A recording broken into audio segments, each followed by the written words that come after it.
Ya, Assalamualaikum warahmatullahi wabarakatuh. Shalom, salam sejahtera untuk kita semua.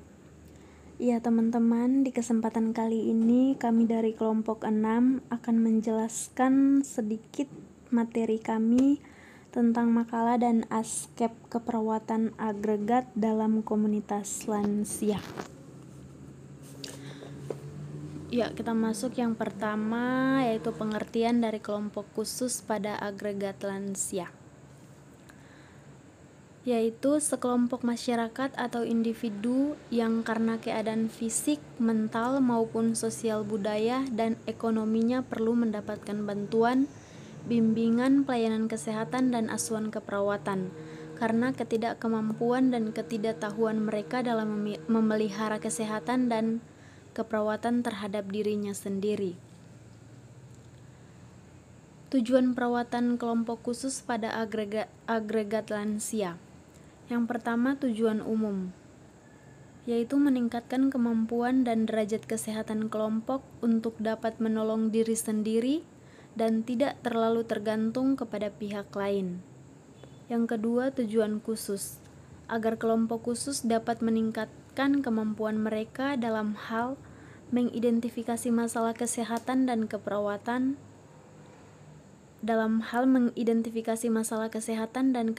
kelompok khusus sesuai dengan macam, jenis, dan tipe kelompok. Menyusun perencanaan asuhan keperawatan atau kesehatan yang mereka hadapi berdasarkan permasalahan yang terdapat pada kelompok. Penanggulangan masalah kesehatan dan keperawatan yang mereka hadapi berdasarkan rencana yang telah mereka susun bersama. Lingkup pelayanan pada usia lanjut. Yang pertama, pelayanan kesehatan berbasis komunitas. Pelayanan kesehatan yang dilakukan meliputi upaya promotif, preventif, kuratif, rehabilitatif melalui kegiatan posbindu, home care, dan asuhan keperawatan komunitas. Yang kedua, pelayanan kesehatan lansia berbasis institusi. Poliklinik geriatrik atau rawat jalan bersifat subspesialistik, bangsal geriatrik akut, bangsal geriatrik kronis atau rawat inap, perawatan harian atau daycare. Yang ketiga, kelompok usia lanjut. Usia pertengahan dari 45 sampai 59 tahun. Lanjut usia 60 sampai 74 tahun. Lanjut usia tua 75 sampai 90 tahun. Usia sangat tua di atas 90 tahun. Yang keempat, konsep tentang usia lanjut. Pada usia lanjut, perkembangan lebih pada proses kematangan atau maturasi. Jumlah usia lanjut cenderung melonjak di masa-masa mendatang. Pada usia lanjut terjadi perubahan fisik dan psikososial. Usia lanjut lebih berfokus pada dirinya sendiri. Usia lanjut memiliki kemampuan memaksimalkan kemandiriannya, membangun hubungan sosial, dan memelihara kehidupan yang berkualitas. Kebutuhan khusus usia lanjut, peningkatan kesehatan, dan pencegahan penyakit. Yang kelima, kesalahan tentang konsep lansia. Tidak dapat hidup secara mandiri. Usia kronologis seseorang mempengaruhi proses menua. Kemampuan intelektual di usia tua akan menurun. Lansia tidak dapat hidup produktif atau aktif. Lansia resisten terhadap perubahan. Lansia berharap adanya keamanan sosial. Yang keenam, karakteristik kesehatan usia lanjut. Proses menua adalah normal dan alamiah, fisiologis, dan tidak dapat kembali seperti semula. Kebutuhan dasar fisiologi, safety, love, self-esteem, self-actualization. Optimalisasi kemampuannya lebih penting daripada masalah kesehatan yang dihadapinya. Kemampuan fungsional, kemampuan beradaptasi, mengatasi stres, melakukan aktivitas. Yang ketujuh, kebutuhan aktualisasi diri pada usia lanjut. Aktualisasi diri pada usia lanjut merupakan kebutuhan dasar yang paling tinggi dari hierarki Maslow, di mana kebutuhan ini akan terpenuhi jika kebutuhan dasar di bawahnya sudah terpenuhi dengan baik. Yang kedelapan, health needs. Nutrisi, jaga kesehatan gigi, latihan fisik atau olahraga, diawali pemanasan. Jaminan keuangan, kebutuhan psikososial, kemampuan coping, peningkatan kemandirian, dan interaksi sosial. Kebutuhan keamanan atau keselamatan, menghindari cedera atau jatuh, dan keamanan pengobatan. Kebutuhan spiritual, mempersiapkan diri akan kematian. Screening atau pemeriksaan kesehatan untuk deteksi dini penyakit dan penyembuhan. Yang kesembilan, health problems. Yang pertama, Alzheimer, artritis, kanker, depression, diabetes, kardiovaskular, osteoporosis. Yang ke-10, health service kriteria. Kriteria pelayanan kesehatan pada lansia yaitu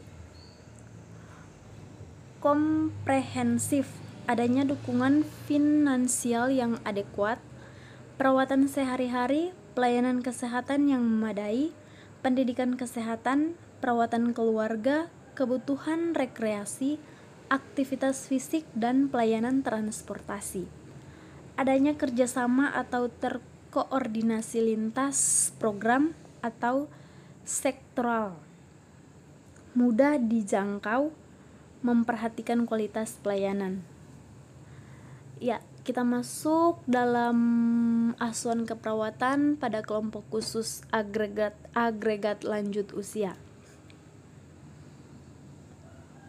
Yang pertama, pengkajian, data umum, identitas diri pasien, data inti, sejarah berdirinya posyandu lansia atau karangwerda atau pantiwerda, data demografi, jumlah anggota, distribusi lansia menurut jenis kelamin, umur, status perkawinan, pekerjaan, agama, pendidikan terakhir, tinggal di rumah sendiri bersama anak cucu, dan lain-lain. Yang berikut, vital statistik. Masalah kesehatan saat ini, kegiatan hidup sehari-hari, makan minum, istirahat, tidur, eliminasi, kebersihan diri, dan kemandirian. Perilaku terhadap kesehatan, merokok, minum kopi, alkohol, gula, garam, dan lemak. Yang berikut, data subsistem. A. Lingkungan fisik, sarana perumahan, pekarangan, sarana sumber air bersih. B. Pelayanan kesehatan dan sosial jumlah kader, kegiatan-kegiatan yang dilaksanakan. C. Pendidikan, status pendidikan anggota kelompok. D. Transportasi, keamanan dan keselamatan, sarana jalan dan transportasi di lingkungan kelompok lansia, keamanan lingkungan, keselamatan, pola penggunaan alat bantu jalan, lingkungan yang berisiko terjadinya kecelakaan pada lansia. E. Politik dan pemerintahan, struktur organisasi posyandu lansia atau karangwerda atau pantiwerda, keikutsertaan kelompok lansia dalam program-program kesehatan. F. Komunikasi, sarana komunikasi yang digunakan, pola komunikasi antar anggota kelompok, penyebaran informasi kegiatan kelompok, komunikasi kelompok dengan puskesmas, RW atau kelurahan. G. Ekonomi, sumber pendaan posyandu lansia atau karangwerda atau pantiwerda, status pekerjaan anggota kelompok lansia, tingkat pendapatan anggota kelompok, sarana ekonomi yang tersedia di masyarakat. H. Rekreasi, sarana rekreasi yang tersedia di masyarakat, kebiasaan rekreasi atau pola pemanfaatan waktu luang. Yang berikut kita masuk ke diagnosa keperawatan pada usia lanjut. Yang pertama, diagnosa keperawatan individu. pengelolaan kesehatan dan persepsi kesehatan, nutrisi dan metabolik, eliminasi, aktivitas dan latihan. Yang kedua, diagnosa keperawatan keluarga. Diagnosa keperawatan keluarga pada masalah lingkungan, diagnosa keperawatan keluarga pada masalah struktur komunikasi, diagnosa keperawatan keluarga pada masalah fungsi afektif, sosial struktur peran, diagnosa keperawatan keluarga pada masalah fungsi perawatan kesehatan, diagnosa keperawatan keluarga pada masalah coping. Yang ketiga, diagnosa keperawatan kelompok usia lanjut. Domain lingkungan, domain psikososial, domain fisiologis, domain perilaku yang berhubungan dengan kesehatan. Yang berikut, perencanaan keperawatan pada usia lanjut. Rencana keperawatan disusun dalam upaya membantu klien memperoleh dan mempertahankan kesehatan pada tingkatan yang optimal, kesejahteraan dan kualitas hidup, serta untuk mempersiapkan diri terhadap datangnya kematian secara damai. Kolaborasi dengan profesi kesehatan yang terkait, dokumentasikan dengan benar dan akurat. Perlu dirumuskan prioritas masalah, tujuan keperawatan, dan pendekatan yang digunakan.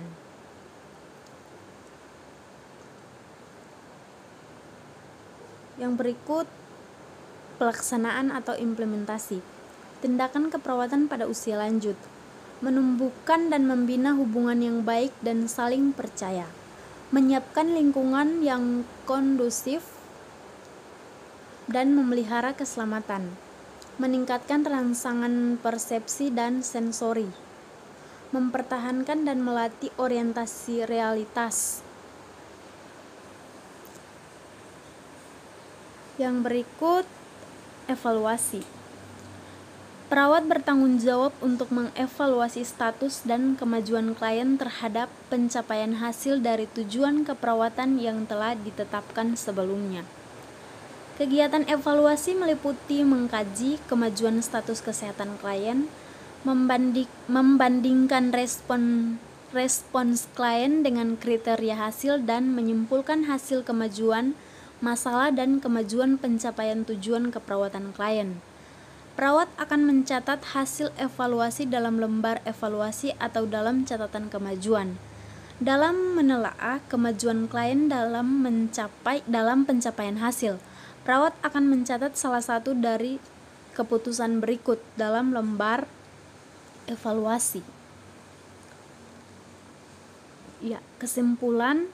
Berdasarkan uraian di atas, maka dapat disimpulkan bahwa kelompok khusus adalah sekelompok masyarakat atau individu yang karena keadaan fisik, mental maupun sosial budaya dan ekonominya perlu mendapatkan bantuan, bimbingan, pelayanan kesehatan, dan asuhan keperawatan karena ketidakmampuan dan ketidaktahuan mereka dalam memelihara kesehatan dan keperawatan terhadap dirinya sendiri. Salah satu agregat khusus adalah agregat lansia.